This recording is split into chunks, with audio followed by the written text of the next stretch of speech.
Hi, my name is Namdi Atopolazi. Welcome to my channel. This is your home of Nollywood reviews. Hit the subscribe button so you get notified each time I post a new video. So, Shanty Town is the rave of the moment. Everyone is talking about the movie. This Netflix limited series with just 6 episodes was directed by Dimeji Ajibola and co-produced by Inedo and Uche Jumbo, among others. So this movie is about a politician who, contracts a gang of criminals who in turn control a small space called Shanty Town, run drugs, control prostitution activities, and make remittance to the big boss, who's a politician. So we'll start first with what I like about the movie. First, language. It's beautiful how local languages are promoted in this movie. The Bibio spoken by Inem and Enewam, that's Inedo, and Nse. Brilliant. The lead character speaks Yoruba fluently, speaks Igbo, speaks Pidgin. So the mix is so beautiful. Kind of promotes, I also like the fact that this movie brought out the great side of Chidi Mokeme's acting. He killed it, man. He carried the movie on his back with his acting. He's Scar. He's not Chidi. He's Scar. You watch the movie, he gets into the character, and he remains Scar from the beginning to the end. He is Scar. He holds down the role very well. It's faithful to the role. It's consistent with the character. It's beautiful. It's great. By mile, the best act in the movie there. And then I also like the prolonged resolution. Sometimes when you see in home movies, there's a crisis. It builds up so much, and then there's a resolution. Everything just dies down, and you're like, did I watch this movie or this series all those hours just for the resolution to be this short? So in this series, we're served a prolonged resolution. It's a beautiful thing. It's great. I'm not quite happy with the resolution itself, but I'm happy that it was a prolonged debate. Yeah, great.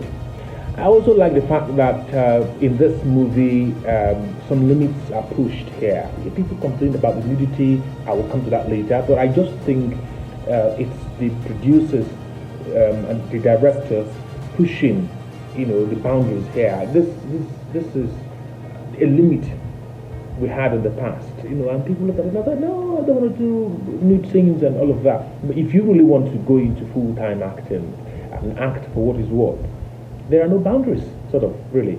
So you push all the way, and I'm happy, sort of, that we're pushing boundaries. But then, there are a few things, or probably many things I don't like about the movie. So let's get down to them.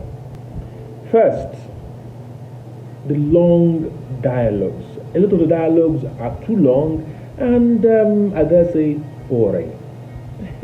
The dialogue between Scar and Chick Fernandez, for God's sake, it shouldn't be that long. What were they saying? At the end of the day, the main point was just, and it was it. The dialogue wasn't supposed to be that long. It seemed as though the dialogues were being used to make up space. Like the movie didn't have enough, and therefore the dialogues are just there to make up space. And then there's this abandonment of actions. That's the second thing.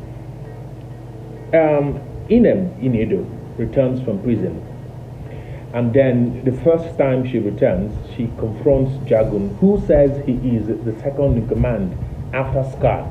She confronts Jagun and kicks him, kicks his butt, beats him up. And Jagun complains and says, I'm going to tell Scar. Scar must hear about it. But Scar doesn't hear about it. Why? Why doesn't Scar hear about it? I mean, you understand what it means for a lady to challenge the second in command in a setting like that, beats him up in public, and the guy threatens to report to the Oga, and doesn't do that. There has to be an explanation why. Else, you know how these things work. It looks like, okay, you're going to encourage the next person to challenge you, to stand up to you, to kick your ass. So they abandon that action, they abandon that perspective. Nothing is said or done about it. So why bring it up? See, it started and then it's abandoned. It doesn't make sense. And then you also have the case of Jackie. She's being driven away by the driver to her location in Ekbe, and then the car breaks down as planned by the driver, and she's frustrated. So she's dialing Shalewat's number. She dials Shalewa's number a number of times, time after time. Shalewa doesn't pick the call because she's having a romp with Chief Fernandez's son. So, what happens afterwards? Does Shalewa not see that she missed a lot of calls from Jackie? Why doesn't she call back? Why doesn't she even mention the fact that she missed calls from Jackie? She doesn't. Everything goes okay, moves on like that. So, what was the need? What was really showing us that Jackie was calling Shalewa? Because she does nothing. In fact, scenes later, episodes later, when Inem begins to talk about girls who got free and nobody heard anything about them again, Shalewa only then remembered that Jackie sent her a voice note. How many episodes ago? She doesn't even mention the fact that, oh, she called me and I missed her call. So the actions were kind of abandoned, and God, doesn't make sense. Then the third one, I don't think enough attention was paid to details here. Scar goes to Chief Fernandez's house, and as he's sitting there, the taxi driver carrying Jackie to her destination sent him a WhatsApp message, or a text message, saying that he's conveying Jackie to a certain place and will drop WhatsApp live location later. He reads the message and keeps his phone. After he's done with Chief Fernandez and leaves the house after his butt was kicked, his phone was left on the arm of the chair where he sat. Go back and what you're saying again. His phone and tablet were left on the arm of the chair where he sat, and he left those and went away. So how was he able to read the WhatsApp live location sent to him? The movie doesn't even mention it, because obviously it was just a foresight. They forgot, they didn't see the part where the phone and the gadgets he came with, the other gadgets were left on the arm of the seat where he sat. That's a problem, you see? Lack of attention to details. And it's also, in part, a problem that reared itself in continuity. Shalewa goes to see Scar to pay for her freedom after she got a loan from Jackie. And Scar says, no, can't work that way, tells her she's owing 15 million. She cries and then goes back to Jackie, who consoles her. Now, something happens here. At the point when Shalewa is with Scar begging to get her freedom after giving 500,000 naira, the blushes she has on her face are mild. And then the next scene, when she's crying, telling Jackie how the event went, the blushes were so much. So what happens there is the two scenes were shot differently, at different times, and therefore at the resumption of shoot, they forgot that the amount of blushes Shalewa had in the previous scene was less. So she has more this time, which is quite supposed to be the opposite, because when you have blushes on your face and then you cry, they're going to clean off. You have less. Another problem here, because of lack of attention to details. And then you have character inconsistency a bit, sort of. The driver who drives Jackie to town, to Egbe, is speaking Pidgin. Everybody around there speaks Pidgin. Chidi in particular speaks Pidgin, speaks Yoruba, speaks Igbo. He doesn't even speak standard English ever in the movie. But the driver sent him a message and sends the text in standard English, like full English, spelling correct, grammar check, 100%, sent it to Chidi. It's inconsistent with the character of the driver, and even the character of Chidi, Scar, who the driver is relating with.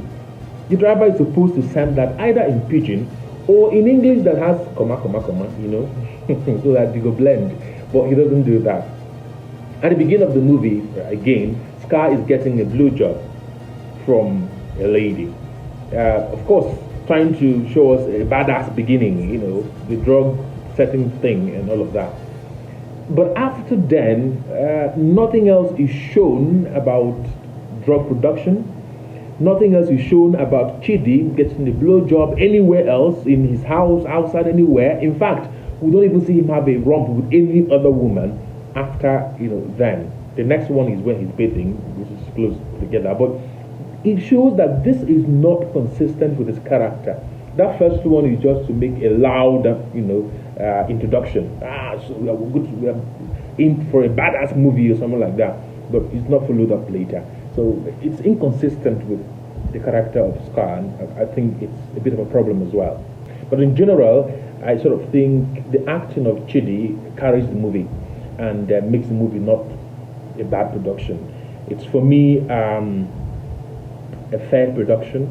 Should have been a bad production, but for the acting of Chidi. So for me, it's a fair production. I would say. Before now, I said 4/10. But could just give it a lift again and say 5/10. But it should be a 4/10 movie. But because of Chidi's acting, I'll raise it to 5/10 acting. Alright guys, don't forget to click to share, and to subscribe so you'll be notified of the next time I upload the next review. Until then, my name is Nnamdi Atopolaze. And of course, don't forget to see for yourself Shanty Town and make your own decision if what I said about the movie is correct or not.